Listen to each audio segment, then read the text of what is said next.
Yes. Go Birds. The boys are back. Billy, you want to say something first before I even... All I have to say is fly, Eagles, fly, baby. Yes, the boys are I, back. I want to shout out that video you sent me. I hope Mhm. everybody gets it. Can you big that kid up? Because that kid who got interviewed should be on everyone's. He's an internet personality. Yeah, I feel He's you. got to be. Yo, you mean the kid that's answering or The doing the kid that's questions? answering is Nah, hilarious. yeah, but he's not No, I'm that saying that he needs to be. yeah, I feel you. I feel you. Yeah, the kid that's That's his Eric Kelly moment. yeah, the kid that's talking to him has been around for like not mega long, but he's been popping off because we'll get into the shit. You're listening to Knock 'em Out the Box, episode 117, the Eagles special. B. 117. I'm here with my co-host with the co-most, the Mr. Majestic Left Right Left Kid, Mr. Brendan Long. What's I'm up? also here with Irish Fly, Eagles Fly, Billy. Go Birds. Mhm. Fresh off the heels of What'd our you call Super. him? What'd you call him? The Prince of Delco? I did. I said Prince the King Irish William, the Prince of The Delco. King Irish William. He's both. Yes. Uh-huh. He exists as a king, but he's the prince of this particular area of Delaware County. Gotcha. Yeah. The Duke of Broad Street. The whatever title we could Right, right. The bestow Earl, upon him. the Earl. The Earl. That Instagram account is called Enterprise Philly. Yeah, that's him.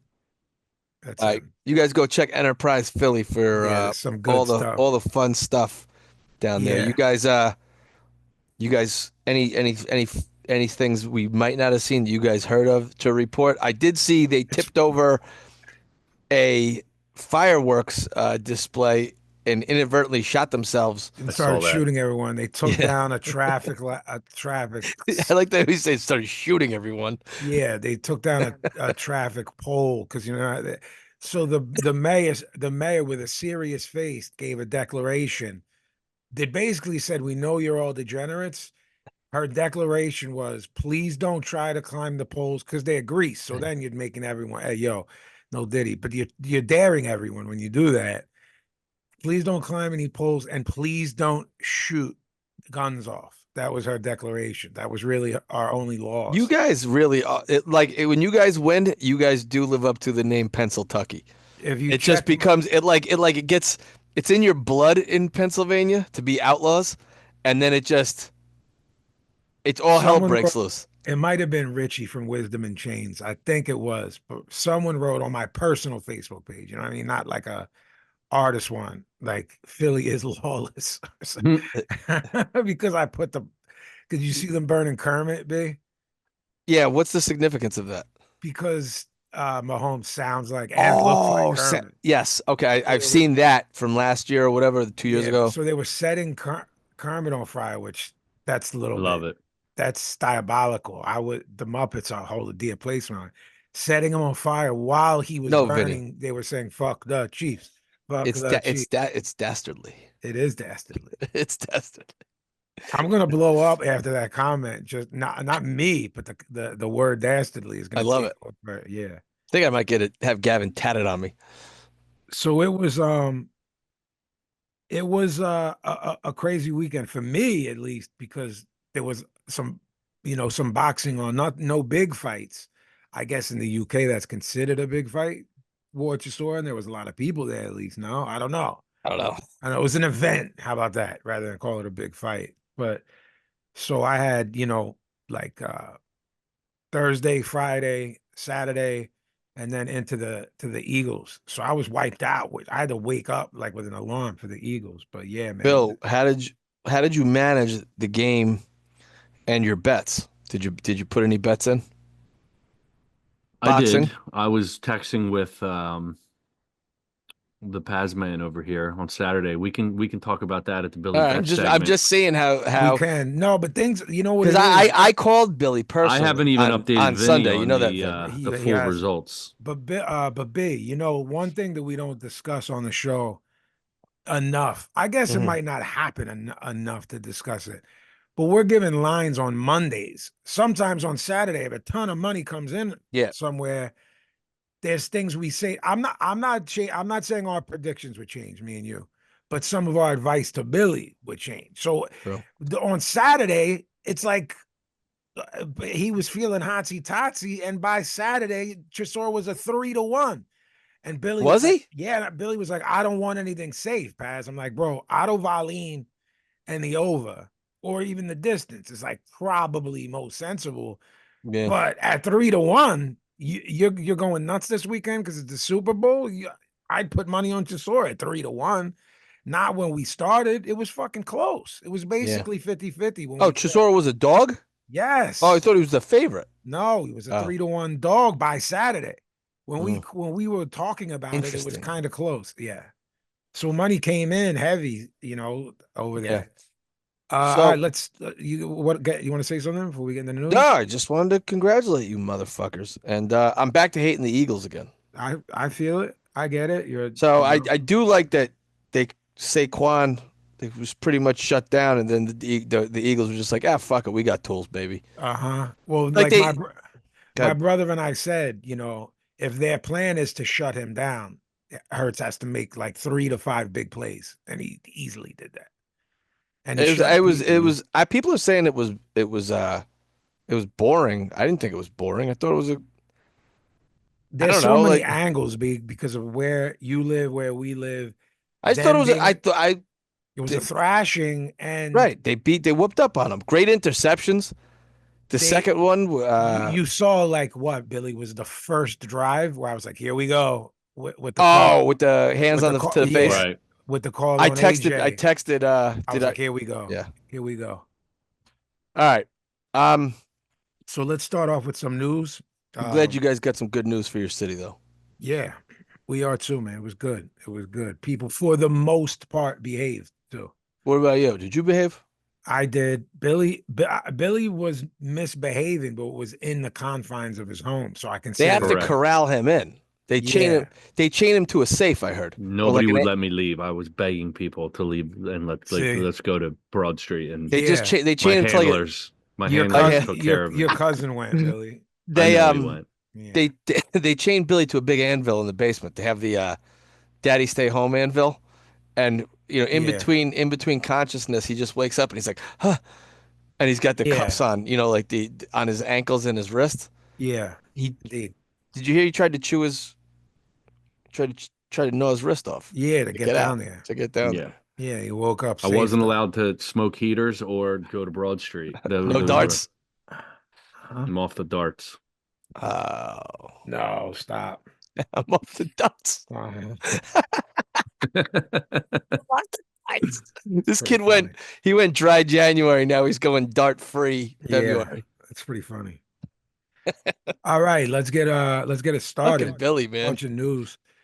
Edgar Berlanga will face Jonathan Gonzalez Ortiz on March 15th in Orlando. For all the talking this kid did after that loss to Canelo and how he wanted everyone and all the smoke. I mean, just continues to be obnoxious and then doesn't pull up when it comes down to it.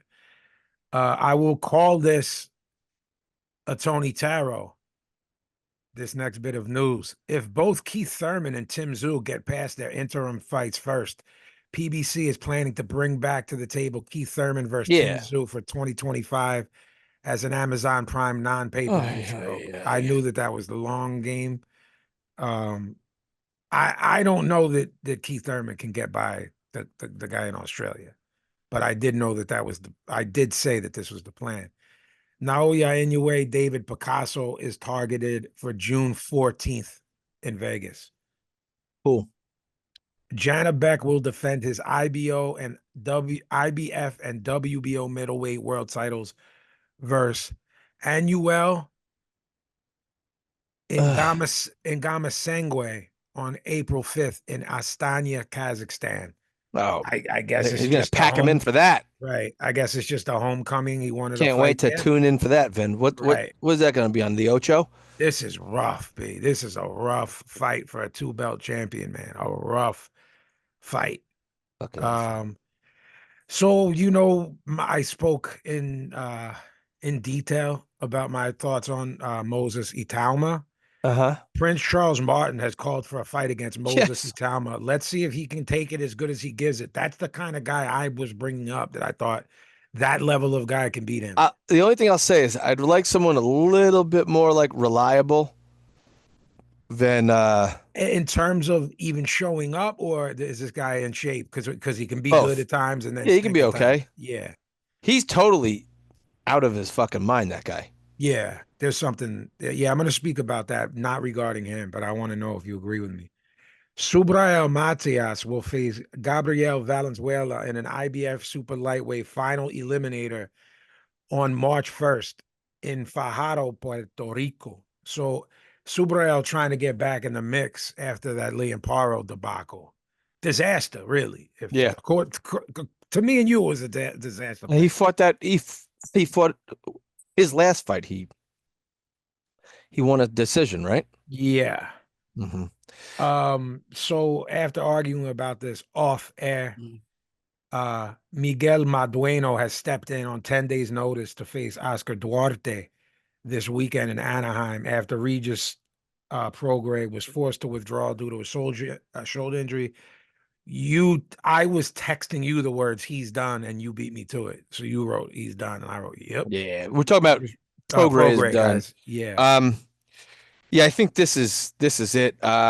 If you guys, obviously we talked at length on here that we had picked Duarte to beat him. Duarte's on quite a run. Yeah. Matt Dueno is a fucking goon. This is the guy that We're went gonna like, get into that fight a little bit, yeah, but life and death with Keyshawn, yes, where we really said, damn, Keyshawn's a fucking dog because this guy don't go this nowhere. guy's a goon and he's never been stopped, and he Right. can punch. And he can So punch. Yeah. you're not looking at the typical. He might be better than Prograis or more live Yeah. dog. Oh, yeah. They were both I think dogs. this is a tougher fight for Duarte. If Duarte gets him out of there or beats the shit out of him, to me, it's more impressive than, big win. yeah. Yeah, than a guy like Prograis who not. I think he's finished, man. Yeah, I do too. And we really like Regis Prograis on this Sure. show. He just he was like a bright light that burned out. Yes, quick. Like the Josh Taylor fight, you're like, oh, this guy's gonna be a killer Yeah. for however many more years. He didn't really fit. He's kind of a weird weight, the way his body is built too. Yes. You would call them those guys who weren't quite bad and not quite good in wrestling, like Stone Cold. You would call him a tweener. Tweener, yeah. If there was a 144 division, Prograis Right. would probably be the king of it. But Yeah, or like yeah. you know, Because I mean, he would melt down to 40. yeah. I remember there was like those little docu-series that they do on these guys. Yeah. They had one on him, and it was like they're packing him in fucking hot towels, like instead of going in a sauna. Also, like Yeah. his team was always weird. Anyway, go ahead. Guys, this isn't in the news, but you bringing up, those little mini docs. I highly recommend finding the official promo for Jack Catterall, Arnold Barbosa. Oh yeah, it's great.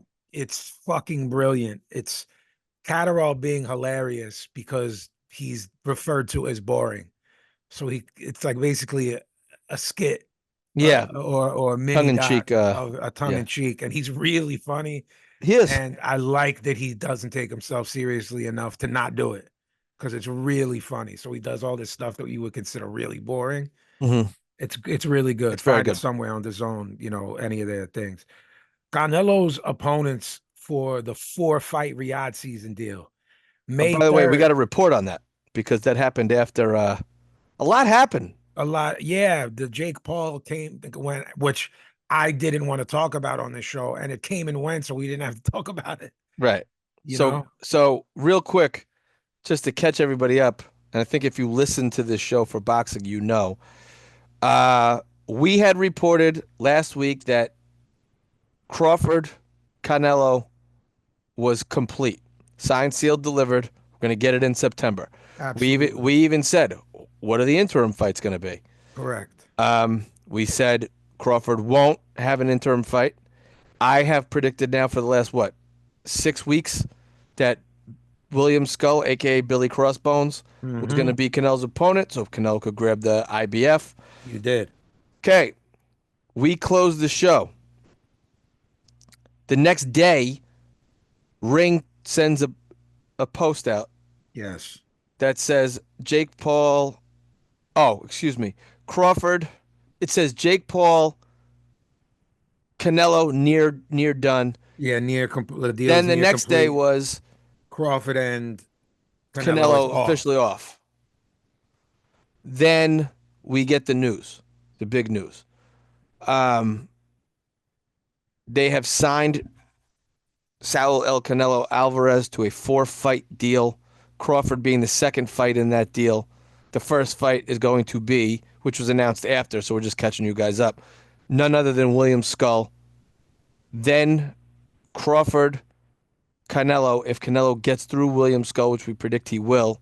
Then February 2026, Dimitri Bivol, Hamza Shiraz, or Chris Eubank Jr., assuming he beats um, Conor Ben, and October 2026 to be determined.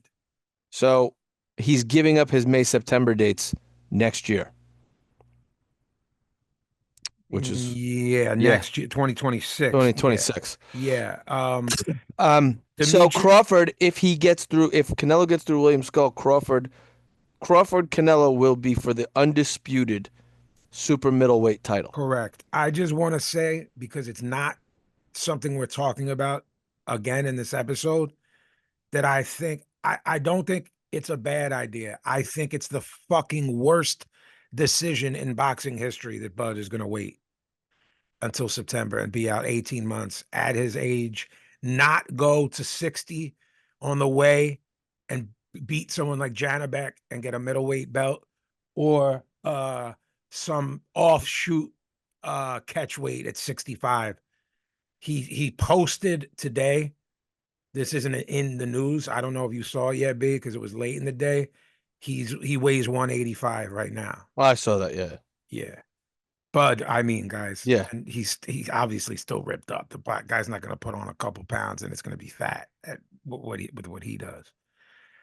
So I'm just putting that out there, guys. I'm not. It doesn't change what my prediction is going to be in 7 months, but I just don't like it at all. I don't understand it, other than him and his camp being like, if you get a fucking cut or hurt your hand, because if Canelo does, he doesn't give a fuck. He's worth 500 million or something. And What do you think this deal is worth? About another $500 million, right? I didn't see the Riyadh season deals. I didn't see the Skull No one's going to see payday the yet. Riyadh season deals. I'll But be we've up- talked about this in the I'll past. be able to get them though. Canelo gets concession. His current deal, Canelo gets concession, pay-per-view, and $35 million up front. Correct.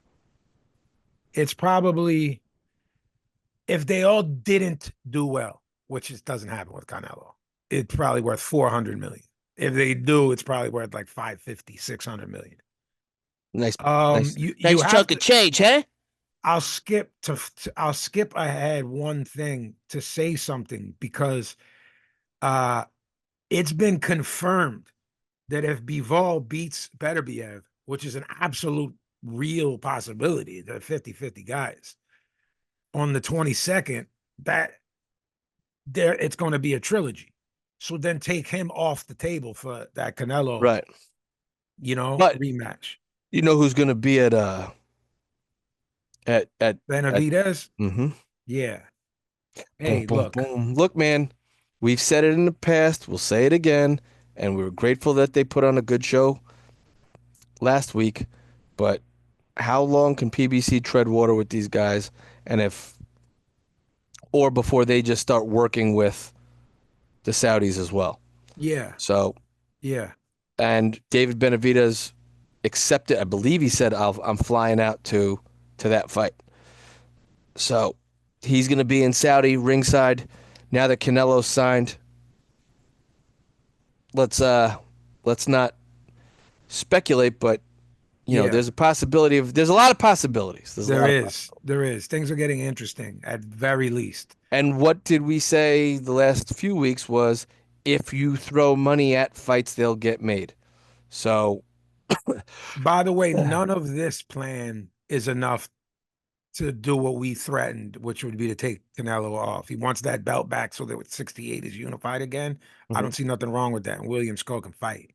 You know, he's not a name. He's certainly not a I name. think he stinks. He's certainly not a name. I thought Shish can beat him. I think he stinks. Billy Crossbones. So Dillian White will face Joe Joyce I in a saw that. heavyweight clash on April 5th in Manchester. That's a domestic. Lawrence Okoli and that dude that he fucking hates. I forget. I can't pronounce his last name. It's Richard Riekpore. Those guys really don't like each other. No, at all.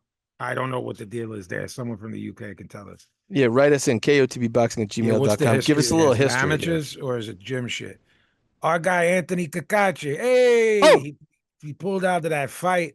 He's gonna face Lee Wood in a super featherweight clash on May 10th in Nottingham. That's a good fight. Another great domestic fight. A great domestic fight. And those guys amongst boxing fans exceeded domestic a little bit. Like guys like us over here know them, you know, not the average person. Do we fuel up the yacht for that? Take a trip across the pond? For that one? Yeah, we should go over there, you know. We should pop in for a weekend. All right. You know, and Nottingham isn't the most fun place to go. I mean, we could. Manchester, London. Can we go? We're gonna do it. Let's do it right. London calling. The last bit of news is just another one that we go, wow, not on. Josh Taylor is signed with Frank Warren and will face Ikao Esserman in a welterweight clash in May in Glasgow. He's done. I don't know. I don't know. We just, you and I go, is it the fighting spirit or is it money? And I don't know. I don't know, man. Like why guys continue? Well, especially how Josh Taylor looked. You know, probably just gonna try to give it another go. You know, at a higher weight that's easier to make, and he can earn some scratch, I guess.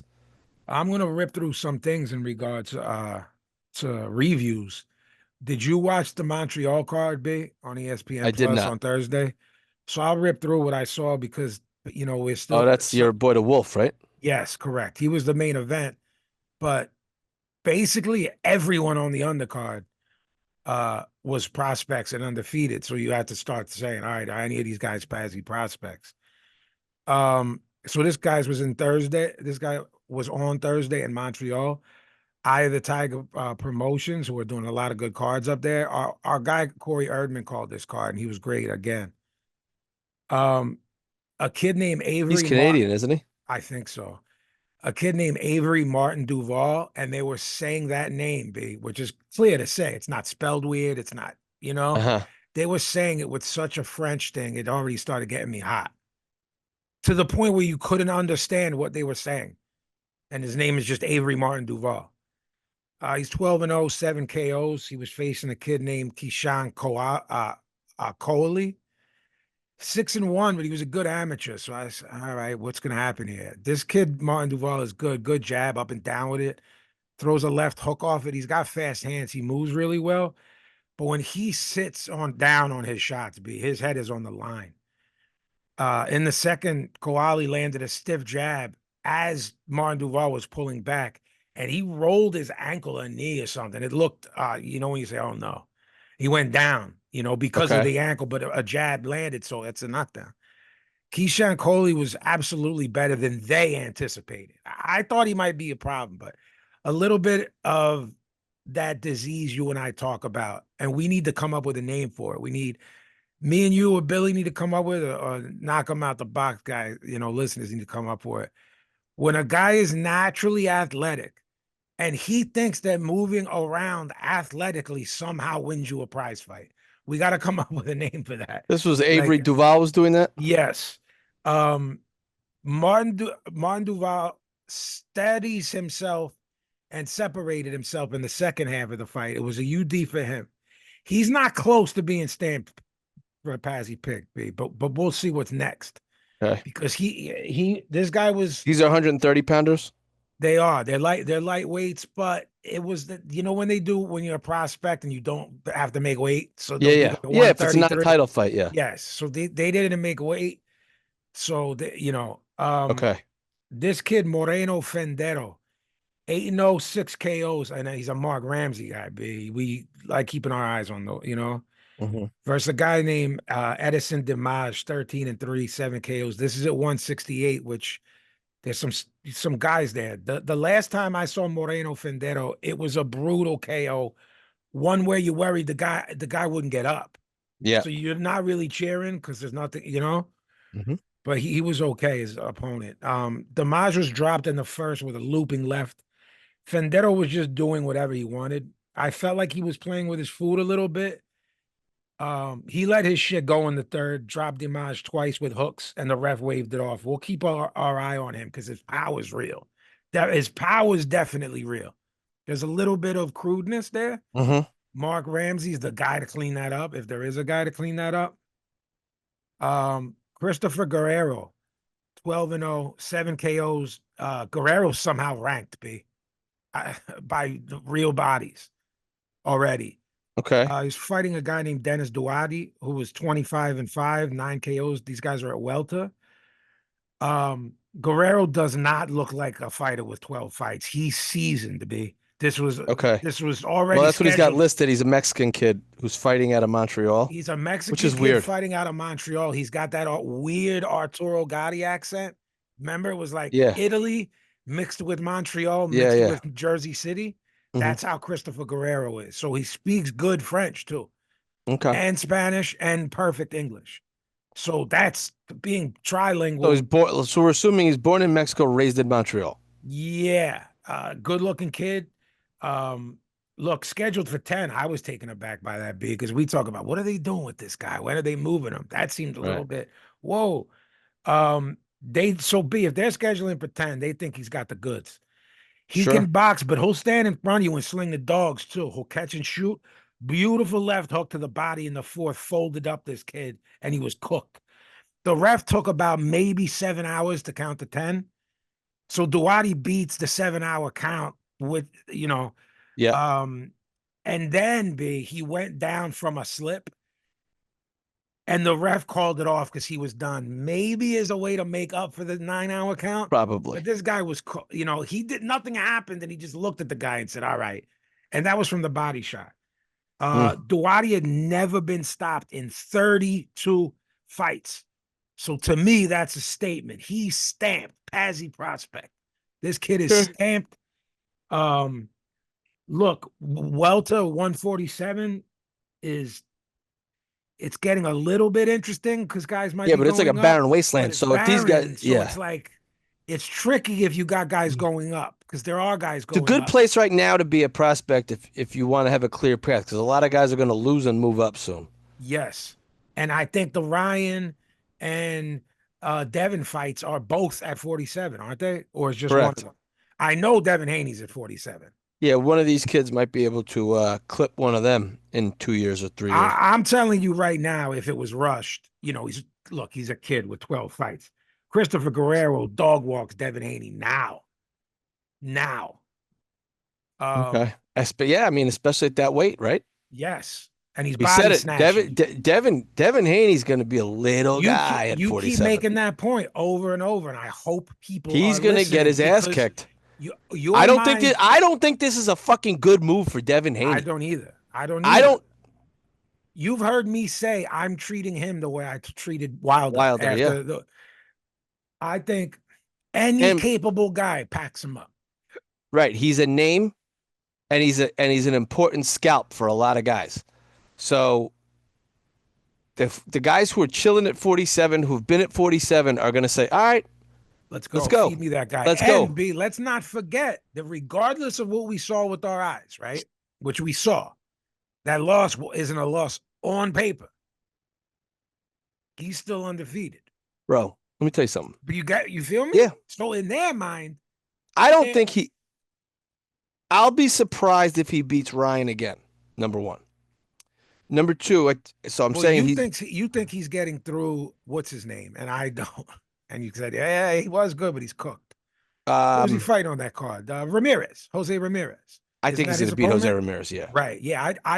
I'm not making a picks yet, but I don't think it's I didn't. particularly. I haven't liked what I seen with that fire that Jose Ramirez had, where he's an all action guy, Yeah. is no longer there. The He Mo looks Hooker guy. Yeah. yeah, he looks hesitant. He looks, and again, man, 2 fights ago, the one before the he won the fight, but every time he got touched, it was like, like he was No, all you over didn't the like the fucking way he place. was responding to punches. You Nah, said it on the air. I want to say, guys, I want to bring something home that B has been saying for a few months now. Your brain is trained to think of Devin Haney as this huge fighter, and he was at he 135. was And he spent years there, and you saw him against Loma, and it looked fake. It looked like a right. video game. It looked like Tyson's punch out. Now look at the size, no diddy, of the guys at 47. He's only 5'8", Bro, 5'9" think of a tops. Sergio Maravilla at 47 against Yeah, Devin Haney. Think of right. Paul Williams Paul at Williams, 47. right. It's They Devin got Haney. fucking boots. Right, right. Like you do not want to be there, my guy. You No, do not dude. want to be there. He's Or gonna like get caught. real rugged. Like, yo, Yes, B. That's what I'm thinking. What if at 47 Ramirez just has enough of that? Not enough quality in look, him. man, Enough of, I'm just naturally bigger guy. I was at 40 forever. I would like to see him against like a David Avenizan who suffered some brutal beatdowns via boots and But uh Bud, right? So I'd like to see him against that caliber guy after if we do, we're gonna see what? We're gonna see Ryan, who's a fucking wild Ryan and card. Rolly, right? Ryan and At Rolly. 47? See, Well, that's the one I'm not Ryan sure and of. Rolly are fighting at 47. When they're Okay. done, Yeah, they're fighting Ryan's each gonna other, but fight I didn't Devin. know if that was the plan. But Yeah, everyone at 47 on that card correct. to lead to this, Well, yeah, I mean, Ryan has already said I ain't going down below 47. He's another one though. He's a big guy for 35 and 30, 35 and 40. Now he's an average size guy. Is he the same? Is he 5'9"-ish? He's 5'11. He's big He might fill out. Well, he's gonna fill out better than Haney is. than Haney. But I still think he gets fucking packed up at welter. I mean, he got packed up by Tank at a lower I weight. mean, he could get clipped by this Rolly Could. because of what kind of strength he has. But Rolly's got no business fighting at No, 47. he's got no business fighting. He's got no Above business 35. fighting good people, let alone or getting big fights anymore. So this guy's undefeated. I'd only heard his name, so I go, yo, there's a night of prospects. What Pazzi's looking to stamp some guys for the show. Mehmet Unal. So I'm a child, so I keep calling him Mehmet Anal in my head because no one else is watching it but me. 11-0, 9 KOs. I'm ready for this, B. You know what I mean? These guys fighting a guy named Ezekiel Moderna, who's 31-13, 21 KOs. He fought Beterbiev, if you remember, B. You remember that name? Yeah. So this is a light heavy. This Mehmet Unal is the pits. He's slow as molasses. His feet are in quicksand. Wide sloppy shots. He gets hit with everything you throw him. Unal lands a chopping right in the second, and Moderna went right down, but it looked like a push to me. Huge right hand from Unal, dropped Moderna in the third. He beat the count, but the ref waved it off. It's my opinion that anyone in the top 25 at light heavy will pack up this Mehmet Unal. There's brute strength here, but that's about it. He reminds me of that guy that we can never remember his name that's at heavyweight. I think the Paisan beat him up. We say he looks like the missing link. Oh yeah, that guy. He fights that exact style. He looks like guys. bigger, better BF. Yes. Oh man. Didn't the Sorry. Paisan beat him up? Who's the Paisan yeah. heavyweight? Guido. Yeah, Guido. Someone beat him up recently too. Yeah, that's the guy. Okay. Albert Vianello. Guido Vianello beat him. Say his name though, B, the heavyweight.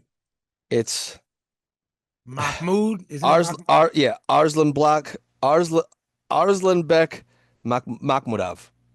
Yeah, Makhmudov. This guy, Mehmet Unal, is the 175 him. So take it for whatever you want. But this That guy's guy's 35. I thought he was like a kid. That nah. Mahmoud. Arslan Bek Mahmoud. Nah, but they better keep this Mehmet Makhmudov. Unal up in Montreal against tomato cans because he's gonna get packed up. Albert Ramirez, 19-0, 16 KOs against Marco Kalic, 15-1, 9 KOs. Again, light heavies. Look, B, we're watching better Biev and Bivol, Benavidez and Morel at this weight class. So comparatively speaking, all these other guys look pedestrian, you know? Yeah. When you got 4 of the best guys in the world in one division. Ramirez can fight. He's a southpaw. He's ranked by all sanctioning bodies, number 5 by the ring. So he's basically just on the guys below all these great guys. He's in there throwing bombs, B. He'll flick the jab, but he's just looking for the big left hand. And when he lands it, he's on go mode. He smells blood. He's on you. He dropped Marco Kalic twice in the third. Ref waved it off. The top of 175 is maybe best in the sport, along with 54, as you and I keep preaching. Yeah. So my last thing is what I wrote in my notes, B, is so I don't know with a question mark. So I was like, I'll ask How old B. is this guy? I'm looking him up now. I don't know how old Albert Ramirez is. I 32. think he's young, but I think he's with Mark too. He's 32. Let's get down to brass tacks. The Wolf, Artur B. Arslanov, 17-0, 14 KOs versus Muhammad Mimoun.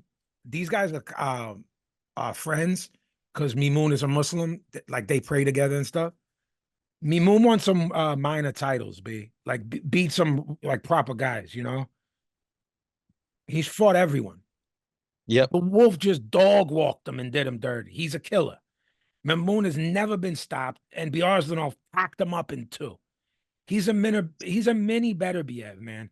Look, he's got that NABF belt, B. When we were young, those were that was your guy. It was your road to the contender. Yes. Your ticket. Yeah, punch, now you're the guys. Challenger. Your road to being a challenger. You're an official. You're the number 1 contender. Yes, that belt really meant in our era, guys. It was a springboard title. When you had it, you were fighting the guy. I'm ready now. Let's get him in there now with good guys at 140. He does not need to be on. Look, I love these Thursday cards. I love fight fans in Montreal. I love Mark Ramsey. So I'm not saying let's get him off these Montreal things. That's not what I mean. I mean, let's get guys at 140, an ex-champ, a guy we just said he was done. So this is a bad example, but it's what I can come with best now. Put him in with a Rougarou. Like he's ready for that. Put him in with a Josh Taylor, an ex-champ who's now chew up some ex-champs. The NABF, what's their deal? They're like they went away for mad long. No, I'm saying, does the WBC still recognize like they were in cahoots, right? It was the IBF and the NABF. I thought it was NABF was W. I could be wrong. Okay, but anyway, so could I. And then what was the other? The other one.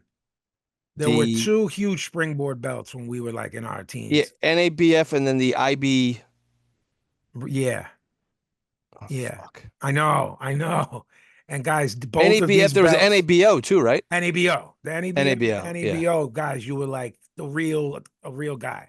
The NABO was the IBF junior belt, wasn't it? Like that was wasn't there? One of us is mixing and matching. Or we're I both don't know which one of it. Yeah.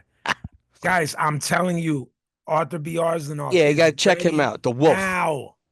He's ready now. He will talk about someone who would dog walk Devin Haney right now. Again, maybe not relevant because Haney's going up. 140, there's a lot of guys there because all these lightweights who can't make weight are going up. The NABO is part of the WBO.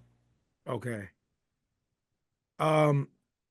Did you watch do you want to say what we called it?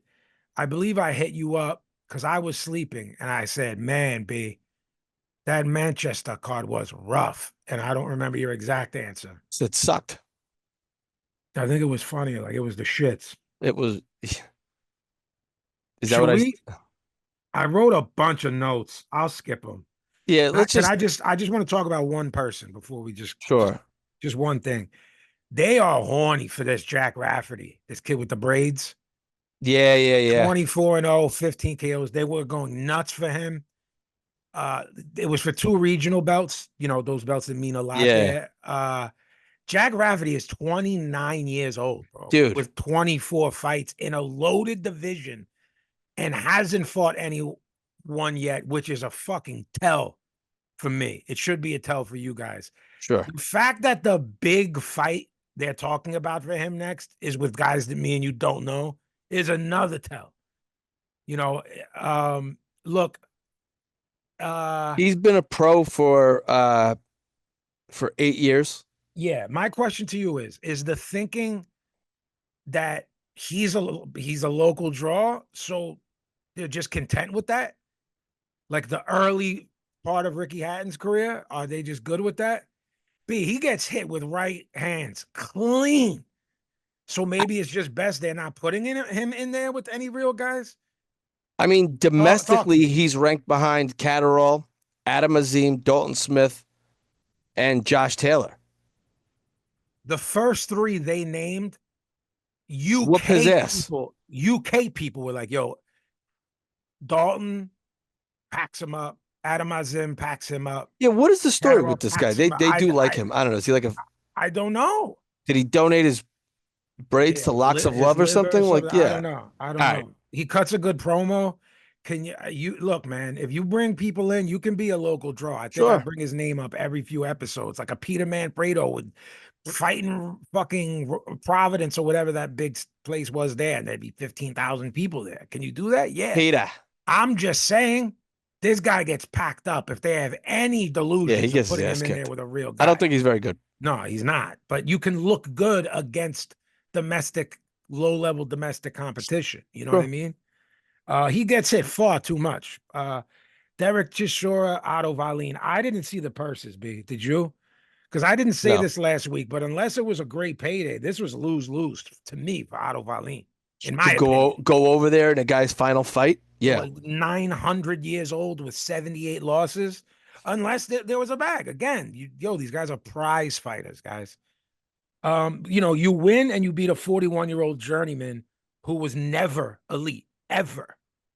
Lose, you're fucked. Because right now, heavyweight has a lot of guys. Yep. I don't mean great ones, but even the Dillian White fight with Joe Joyce, B, right? Uh-huh. Like even then, that winner, you're already above Otto Valine now after this. Look, through four, Valine looked like absolute shit. Chisora wasn't doing much better, but I guess he was coming forward.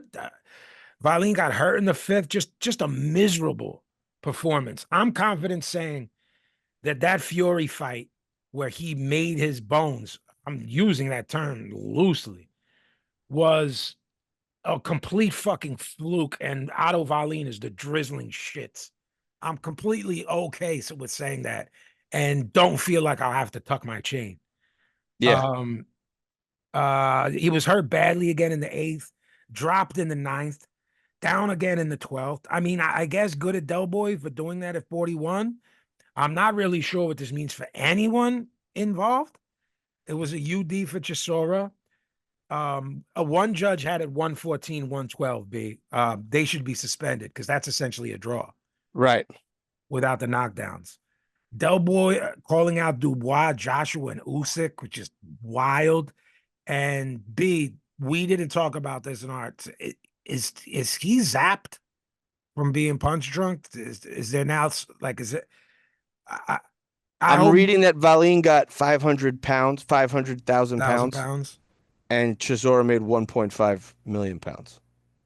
65-35 split. I guess you'd have to give me your opinion. Is that a bag for Otto Valine, or do you not take that and wait out someone else? I'm surprised it was that high. So you definitely would have took it if you're Otto Valine. Yeah. Yeah. There's Del Boy's always been weird, like a weird guy where you're like, that guy's. You mean the crying and all and. Okay, fair enough if it hit you and you've been doing this your whole life, 18 years. I mean, post-fight, he's calling UK drill dudes to rap onto the mic and they're like, no. And then he's like kind of yelling at them. And then he makes these drill rappers hold posters of pictures of guys and of 3 guys, the 3 being Dubois, Joshua, and Usyk. And he says to the crowd, who do you want me to fight? And the crowd is like confused and disinterested. Yes. Yeah. So he's just bombing. the whole thing bombed, and there was just a weird sense of him not knowing it was bombing. I don't need to see him anymore. We're gonna see him again. I know. Not against any of those three guys. Against an Otto Wallin type. Big Baby Miller. You want to bet? You want to put 5 cents on that? You're right. No, I don't. Hey, Bill. Saturday night on Pro Box, they kept saying Cardenas. I guess maybe he Americanizes it because it's Cardenas. Is how you say it. Other people with that name that kept saying Cardenas. Well, there's no Enye over the N. Yeah, and Paulie can speak Spanish. Yeah. And Chris is half Argentinian. Half Argentinian. So if they weren't doing it, I'm gonna call him Ramon Cardenas. Cardenas. Before you review that, do you want to hear my Billy bets from the Chisora fight? Yeah. So guys, I think B picked Chisora. I did. I said Wallin, and that's what we were giving whatever to Billy. So guys, understand that it was 3-1 by Saturday, and I say that B, go with this. I think Wallin stinks so bad. He's the shits. That's why I picked Chisora. I said Wallin made a name off of a loss to a coming off of a layoff Tyson Fury. And we'll get into my opinions, but we don't have to. But Billy, go ahead. I was feeling froggy on Saturday. Yes, I was getting early waiting for texts. the Super Bowl, so I was texting Paz, but nothing was looking that good. I needed to up the ante a little bit, and then correct. Paz started looking, and he was getting a little.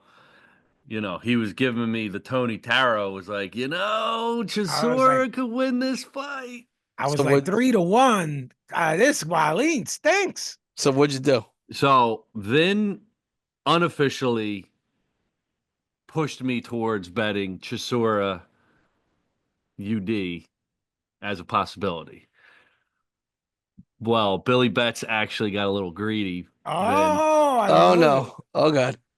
And I ended up, the odds were like plus 600 for Chisora by TKO or KO. And I was like following it on Twitter, and I saw the so he's knocking him down. So I was like at a 6-year-old's birthday party, like turn up. Go Birds. Did that person have the zone, or you were just following it? No, like Twitter or I don't even want to talk about that party. Yeah, it wasn't much of a party, but of course. I hope they don't listen to the show. Yeah, I got greedy and lost the bet because of that. Billy. So there we go. Well, how about the Birds game? Did you do any prop bets? Nah, I didn't bet anything. Not a single bet because I had enough. Going on. This fucking Derek Chisora couldn't finish the job and fucked you all up. He mushed himself. I did mush myself. Greedy. He wanted to double that 300 and get up to 650 to one. Mm-hmm. I feel it. I feel it because you know what he did. Once I said, "Wait, it's 3-1. He can win this to this Billy, right?" B. Then he started sniffing and said, "Did any of my mushiness play into this, where you were like, oh, B picked it this way? That ain't gonna..." Not. I think you're on a streak of proving you're not always a mush because you picked Chisora. Yeah, I turned my pick into your pick late. Right. Because when odds shift, we did 2 shows a week, or if we were blessed to do it every day and get paid a lot of money to do it. Well, if someone wants to fucking pay us, they can sign up at KOTV Boxing and just send us your card. Send us your just run the card, Venmo. We take it all. No, weekly is prefer good, cash. but guys, things change and news drops. B Right, always Vin? jokes that we prefer cash. Hey, listen, you got to meet Vinnie down. Listen, there's a little place, all right? You go down, you make a left, you make a right, you just hit him with the bag. John's Roast Pork, there's an alley right up the corner. Yeah. So on this one, my motto of, if you're going to be a monkey, be a gorilla. Gorilla, yeah. Kind of backfired. But, the gorilla bit you. It ripped your face off. It ripped your arms off and ripped beat my you with heart your own out. arms. Because the plan was to win big and then ride use that that money into the on the Super Bowl. birds, right? Yeah. But you had it because you're like greedy, and I then had like a 12-leg parlay like lined up to put like $500 if you on. had that money to play with, Correct. right? So Ramon Cardenas, 25-1, 14 KOs. Like I said, ranked by all the sanctioning bodies. Versus Brian Acosta, look, 20-0, 8 KOs. The record's a little bit weird, but like Paulie brought up, like Chris brought up, these are guys who know the sport better than anyone. They lived it in every facet. Bro, if you spar with the Inoue brothers and keep getting brought back, it's because you're a capable guy, at very least. I'm not saying that being a sparring partner means you're good. Well, you keep calling back with, the top 3 pound for pound guy. It's because you're giving him good work. You got a shit-eating grin on your face. I'd love to know why. I just did they only have him in there with Takuma?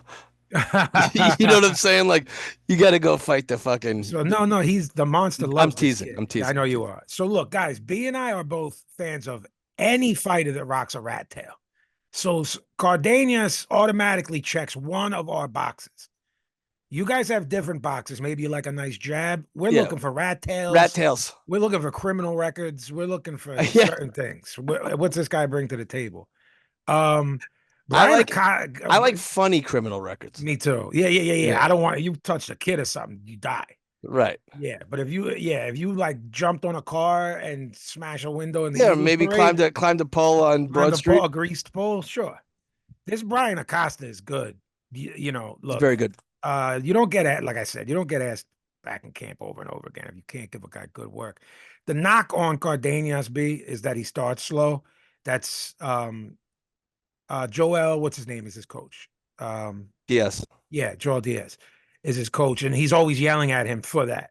Bro, that guy's a fucking yeller. He's a yeller. I guess if you respond to it well, I don't know. Yeah. I don't respond well to that, B. I don't know if you did when you were a kid. It would fucking scare me. He didn't come out guns blazing, but he was active. He landed a few big right hands. When you throw anything at him, B, this is Cardenas. Yeah. Something big's coming back. So then you get tentative because something big is coming back. Sure. And when you get tentative, he becomes the aggressor. It's an interesting style, B. Play the counterpuncher until the counters neutralize the guy, then start fighting down. Hop on the front foot, yeah. I'm not sure how often I see that. And it's not a dude who I think of as like, oh, yo, this is the most elite guy. It's a really interesting, I don't know if it's his style or Joel's training tech. Yo, this is what we're going to do. Yeah.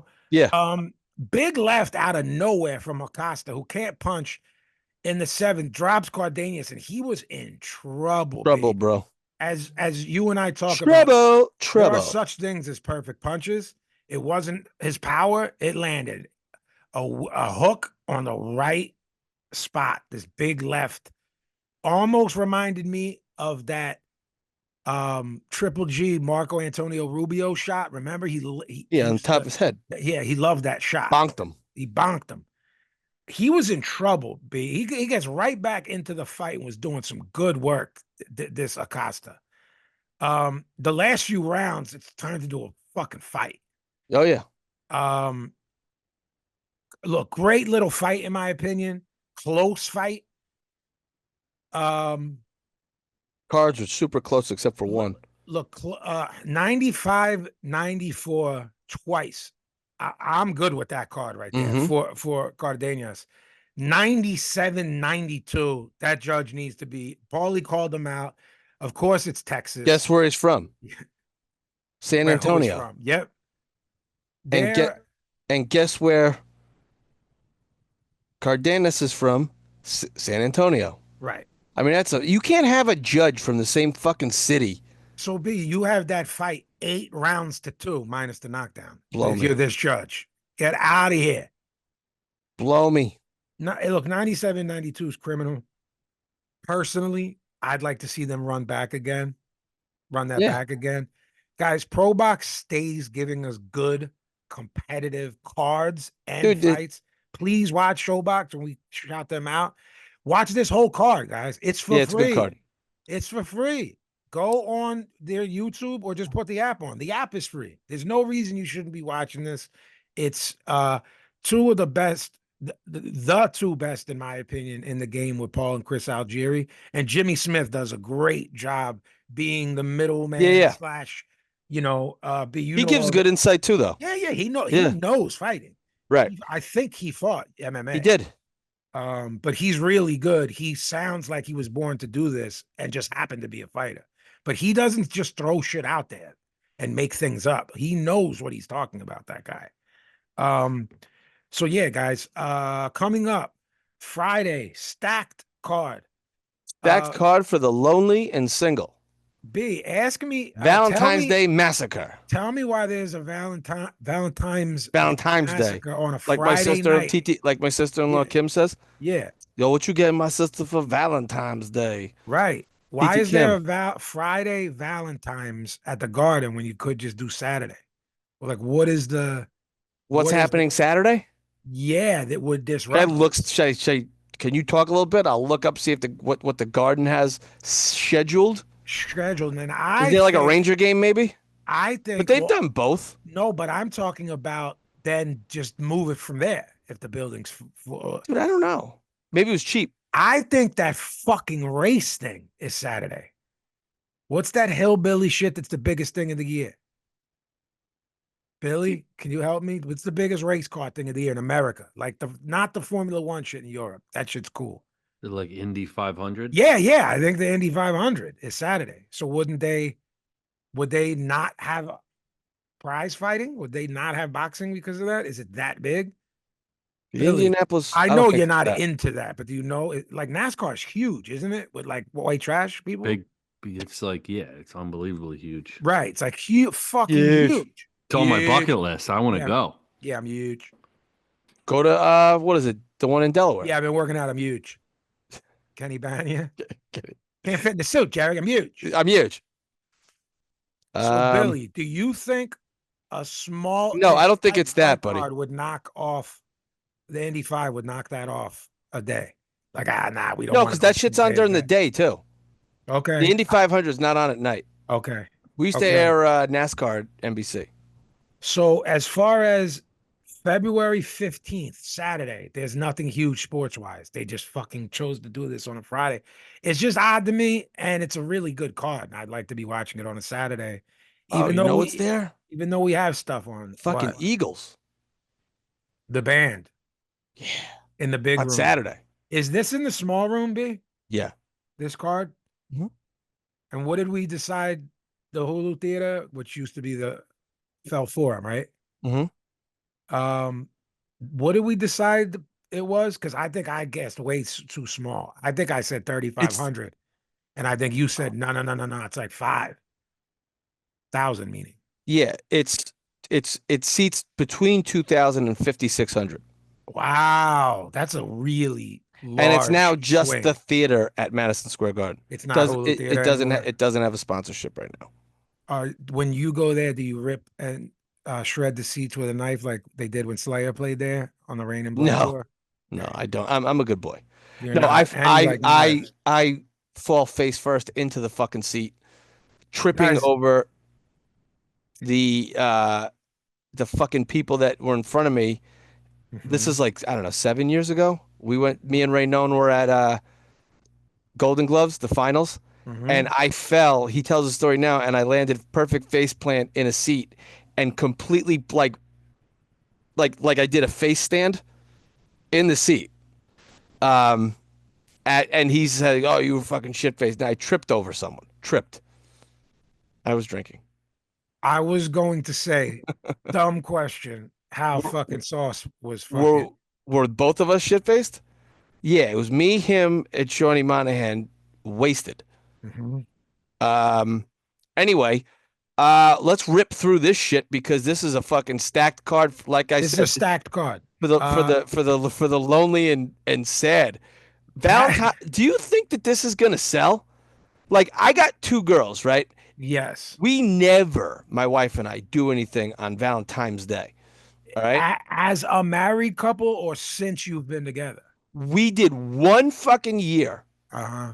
The name shall remain The name of the restaurant shall I'll leave it off here. It was But the Pits. it is on Flatbush Avenue. We did have reservations for It fucking rhymes with Schmandry. right. It it it's an Italian steakhouse on Flatbush Avenue, and it's south of Avenue R. Right. We made reservations. We went, and you talk about the drizzling shits, not the food. If I make a reservation at 7:30 and you seat me at 9, I'm not going to be a happy camper. No. We were like ravenous. Like, well, can you at least give us like goldfish to eat? You know what I mean? Like to people out there who aren't savages, like the three people on this podcast, you get us like a half hour late with eating, I'm going to be mad, and it's not going to be pretty. We're very serious about the pre-fight meals, and Vanessa trumps us on any of that. Like if she's hungry, she turns she's into gonna absolutely start stabbing people. And we were there, and they kept feeding us drinks, but then they didn't. So it was like we felt like we were scammed. So then they hit us with the drink bill. It was more than the dinner bill. Of course. You're in New York, guys. So. This is we are in a borough, so and of way far reach of the borough. We're like in Marine Park, but so it wasn't that it wasn't the price. It's the principle. It's the principle. It's the principle. We swore off. That was in 2008 or 9 or something. We swore off going out to do anything on actual Valentine's Day. We hang at the house. Okay. We eat like pizza. I'm trying to think with me because, I'm like the perpetually single guy. So I'm trying to think of like when I've been in a serious one if it's ever fallen. And I think like what I've always done, and it comes from me and my mom. I dump them right before Valentine's Day. Right. No, my mom's such a sweetheart. Like she'll always be like, then like, let's not go actually out on Mother's Day. It's a shit show. Right. We never. Like, we'll always do it like that Tuesday or something. You know what I'm saying? We do the same shit, bro. And I think anytime I did that, like if I was actually with a girl that I thought was cool enough, or she was cool enough, she'd think it the same way. Like, nah, we don't got to do that. Right. Let's go out like before or after. It's like, and it's not even a deal. It's just like, let's go tonight. So Friday night on Valentine's Day, I'm going to throw a nice dinner at you anyway, Pazzy. You don't need to. What's Billy smirking about that? I don't know. He's got something. You know what is happening this Valentine's Day? What's happening? I mean, he's got a shit-eating grin. So the Eagles parade, and yes, yeah. Guess who's getting left at home and who's going to the parade? Well, did you watch? Hang on, your wife's going to the parade? No, nice. No, the exact opposite. Billy, did you watch? I know. Did you have Mike and Alex on? We were talking this morning. Yes. So B, like the Good Morning New York, like those type shows. So the one guy that we love here, Mike Jarek, and this black I know who they are. He's a legend. Yes. Yeah, I'm hip to Jarek. Yes. So they do this after show, and this dude like sends, you like tweet something, and they read it on the air, like Brendan, from Brooklyn says da da da. This guy was like, "Yo, like now you're talking to Philly people. They're in the area of the after show where you used to work at NBC, where it's all the degenerates, right? And they're talking to them, not the on-air people. They like get in that room. So this dude writes in like, "Yo, I've been with this chick 6 months. She ain't having me go to the parade." So the dude like reads it and is going to each person in the bullpen and like, "Yay, fucking don't yo, wallahi, bro. If there was 20 people in there, 18 of them are like, "Yay, don't." You gotta get rid of her. And then the two that didn't say dumper were like, "Yo, at very least, even if she doesn't like football, she should rock with you." Yeah. Like at very least, if you love it like that, you gotta go with them. Yeah, you gotta get out. And then this one John's like, "Yay, 6 months, yay, don't goals." Because she was not having the parade on Valentine's Day. So my guess is there's lots of Billies out there that are like, "Yo, this is a day." I don't know if girls still are like, "This is a special day." I don't know how that works, bro. Yeah, Bill. What's the what's your home situation? Yeah, we're going out on Saturday. That was the plan all along. So it's like, bro, you're still being with your love, who you love, who you clearly love. You're married. You have children. I got 2 little girls, so now it's about like them. Yeah, of course. You know, like a cute little thing. But apparently, the parade on Friday is like screwing up all these like reservations where Restaurants. people Oh, were yeah. like, "Yo, on I Valentine's didn't It's Day." think a of that. really, Yo, it really, might actually if you you're going to the parade. I was gonna say if you switch it, like yeah. you may get in like, We'll yo, get we in. got the Yeah, best it's a restaurant, the really best Right. bad table. call on Philadelphia's part. Right. You know, like as a Yeah, city. I mean, Well, they did it because of the weather. It's supposed yeah. to so I snow think that we're- tomorrow, this right? I think Are this you guys Friday getting night hit the card's next gonna couple days, B? that's what they said. Same here. So that's why Did they you did guys it. get hit the other day? No, we were supposed to get killed. And it Yeah, just passed. we kind of got We're supposed to get murdered tomorrow. Murdered. Because I had dinner plans for sushi with my brother and his wife and all of this. And I'm like, I'm not dealing with that. I got things to do. So, Yeah, guys, thanks. bees, I didn't think to bring this up. Before we even break the card down quickly, will people be there? It wouldn't mean nothing to me. I'm telling you, it's But gonna then be it's- single dudes or newly single Yeah, dudes. but bro, if I say to you, right? If I say to you, I go to the fights with you, Raynone, Billy. Like if I said it this time, y'all be like, either yo, I got daughters, would be your answer this time. Yeah. V's fine with it. Or Billy be like, I'm going to the parade, so no one's gonna come up from Philly. I'm not implying that there's tons of people at every New York fight from Philly, but there's enough. Well, I mean, look, let's just rip through this real quick. All right, I well, don't see one local guy on the fucking card. Well, look, No, there is where's Ab- nobody from New York on where's this card. Abdullah from? Ohio. Look, Abdullah Mason is Paz's like I have so many stamps on his passport Right. that he needs a new one. Vito is the most Nicky local. is the most low guy, and he's like a Central South Jersey guy. Abdullah Mason versus Oh, maybe he's not. Maybe he's not. Manuel I think he might be North James. Jersey. I don't know anything about him. Do you, B? Manuel No, James? he's Mason's gonna spank that guy. He's gonna pack him up, but it's time to start moving Abdullah to like faded ex champs. I think we'll see that this year. Who did you just say, yo, he needs to stop fighting? Was it Sniper Pedraza? Yeah. A guy like him, not him, but like him, because they fed him to Keyshawn. So Yeah, why not? I take it back. Vito's from Belleville, so he's from like he's literally from like one step outside the city. See, I thought he was from out here. I thought he was one step outside. No, city, meaning Philly. He's right next to Belleville's like. So he's like a local guy, I guess, and he sells tickets. That's why he's on this card. Yeah, it's right next to Orange and Kearney and Newark. So Okay, it's like I know. if you cross over it's like just north of it goes Elizabeth, Newark, and then Belleville's up there near like Lyndhurst and Rutherford. So he's right there. Now, we got to bring Billy Betts in for one reason. He's going to be sloshed and horny for bets from the. I just thought it meant slashed and horny. Like, well, yeah. What's different than any other day? Right, but his wife's got to deal with that. That's a whole other topic. He's going to be sloshed and horny to bet because he's going to be sloshed from the parade. And when he returns, if he makes it alive, the fights are going to be starting. Billy, it's ESPN. I'm gonna put it out there. I'm thinking we should get some parade footage on the KOTB YouTube page. He'll get it. Should I go live? Yeah. Go definitely. live. Yeah. People fucking love Irish Billy. He's a fan favorite. This is, you'll have to tell me, but my guess is this is parlay all day long. You're going to be looking at because there's 6 fights. Well, I think there's 7 if we're talking about Juan Ma Jr., which the fact that we have that old joke that when dudes you watch kid starts fighting, that's officially I'm old. Bro, so I just looked him up. When you saw Tim, you see Tim Raines Jr., you're like, what the fuck? Yeah, he's so Juan Ma's 41. Mm-hmm. And this kid's like 20.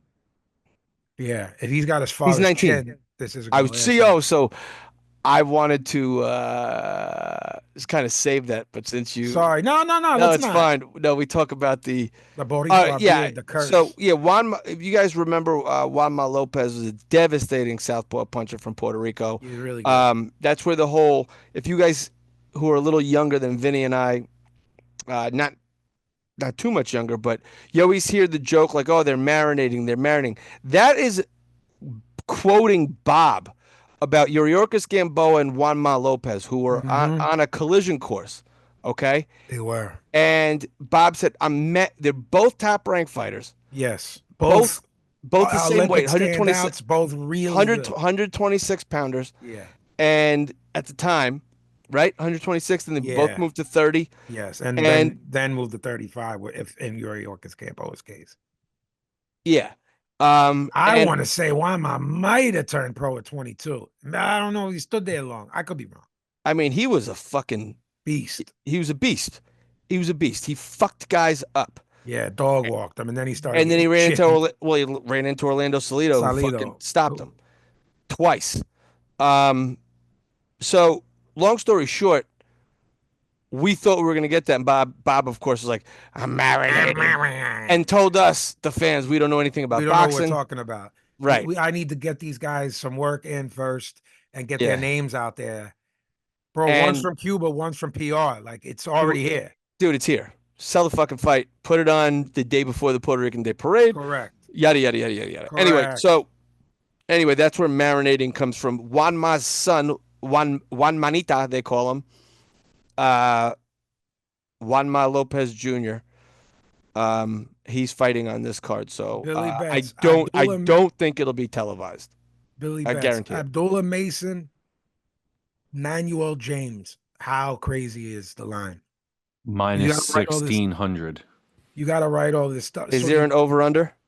I didn't see one. I would take whatever the thing is. Take the under. Yeah, so Abdullah Mason in the under, Billy. But write all this down for Saturday because you're going to be slotched. Right. Uh, Vito Milnicki, Connor Coyle. I imagine Vito's Connor Coyle's only got he's undefeated, right? I was going to say to you, I'm not familiar with him. A. B. Is this Vito's first fight? You have this down as a middleweight fight. Wasn't he at 47, then 54? 54. Okay. But this is at middleweight. Billy, I've been calling for this kid to get packed up. The thing they call the great white hype is sort of not a thing anymore. And Vito Milnicki's bringing it back. He's like a good-looking kid from the East Coast that sells tickets, and he's not good. So he's primed to get packed up. And he already, Billy, they were going to build him, undefeated, and he lost one of those. He didn't get packed up, but he lost it. So he's ripe. This guy's ripe for an So he's upset fighting an special. Irishman who doesn't look like he can punch too much. 21-0, 9 KOs. I don't know anything about him. I'm going to go ahead and say he's never been stopped. So he's undefeated. Obviously, he's never been stopped. And it's a middleweight fight. I'm going to say take the over if there's odds. It's a 10-rounder. I think it's going to go 10. They want rounds for Milnicki. They're testing him at 60 because 54 is insane. And there's nowhere for him to go there. He's on a collision course with another guy, which is Xander Zayas. Who, have you ever heard of Slava Spomer? No. Xander Zayas. Slava Spomer. Is this Curtis Lewa's? Slava? Look, Xander Zayas had this little run where I was bigging him up, and he stalled. He's from Kyrgyzstan. Good old Slava. What's his record? Fighting out of Germany, which I've said on the past, it is like literally everyone's undefeated out of Germany. I don't know who loses. Do they just... it's a bad joke. I'm not going to say it. Yeah. Germany is Europe's version for us of fighting out of the Midwest. Yeah. It's like this Oklahoma. guy fights out of Montana. And you're like, right. At least 30-0. And you're like, yeah, he fights guys in Montana. Right. He fights farmhands in Montana. Yeah. Yeah. Slava Spomer is pretty highly ranked. Let me see if he's ever even fought out of Germany. He fought in Dubai, Germany. Xander Zayas got to do something here, and I don't know that he's going to. I don't know. This guy's never lost. I've never seen him fight. Have you? No. Okay. These guys can be awkward. If they have the prototypical European style, it's awkward to guys now because that style's sort of archaic. And then someone will bring it out, and people are like, "Wait, I haven't seen this style." Yeah, why this guy just stand? Yeah. Yeah. Come on, sure. You want to know the line? Yeah. For you, yeah. Zayas is minus 700, and it's 8.5. I take the over. Me too. I take the over all day long with this kid. He's showing that The power is not real. And he Certainly doesn't not have the moving kill up. switch. No, we said it. And he's moving up. This Milnicki might get beat, and this Zayas might look like shit in a win. Rohan Polanco, 14-0, 9 KOs. You like him, right? I Dominican kid? do. I do. Versus Jean Carlos Torres. I don't know nothing about a lot of these. Another Puerto Rican guy Yeah. that I have to look him up to see if he's fought outside of the Caribbean. Yeah. Hey, Um, Jared Anderson is coming back. Is this his first fight back after getting packed up by Yeah. Bacoli? So B and I are very you have to also look up the guy named Marios Polias and talk a little bit about him, B, because you and I have Jared Anderson on that small list of fighters that, this guy might come back and get beat yeah. by anyone. And it's basically Jared Anderson, Deontay Wilder, and Devin Haney. B and I think no matter who they come back against, you might want to pick the dog there if you want to win some money. Yeah. I think this Connor Coyle is going to beat Vito Milnicki and get jobbed. How's that? Connor for a Coyle pick? beats Vito, gets chopped. All right. Yeah, in his back, it's All right. So then Xander looks like shit against Slawa, and they have no choice but on the next card to make Vito and Xander. Correct. All right. Jared Anderson, Marios. Giancarlo Torres has been a part of a few good undercards. To touch on him again, he's got a loss. He lost on the Boots Tomas Delorme card. Oh, yeah. Okay. I really like Rohan Polanco. Yes, I think he's going to win big here. This might be the one where someone gets done dirty. Yeah. I'm looking at Marios Calais. Okay. He's 12-3-1. He's from Greece. No kidding. He's 33 and he looks 63. I don't know. I think this guy sold me a souvlaki sandwich not that long ago. Yeah. I think Anderson, who's shown flashes of some pretty good athleticism, it seems 1 foot out the door of boxing most times. There's that whole thing. Does he love it? Does he not love it? Is there a line on this, Billy? Because this is interesting as far as you winning money. Jared Anderson, Marios Calais with a K. Minus 1,400 for Anderson. I don't have a over under. Yeah, see how crazy that number is, B? Yeah. That's He's where been you knocked put down, out, Calais. That's where you put $20 on Calais. When it's 1,400, B, Billy, this Jared Anderson in his last fight got fucking melted. 10 years ago, Calais lost to a 0-1 by knockout. Yeah, so this guy in the stinks. first round. This guy stinks. So over the course of 10 years, he's had like 8 fights. The safe bet here is Jared Anderson by knockout and the under.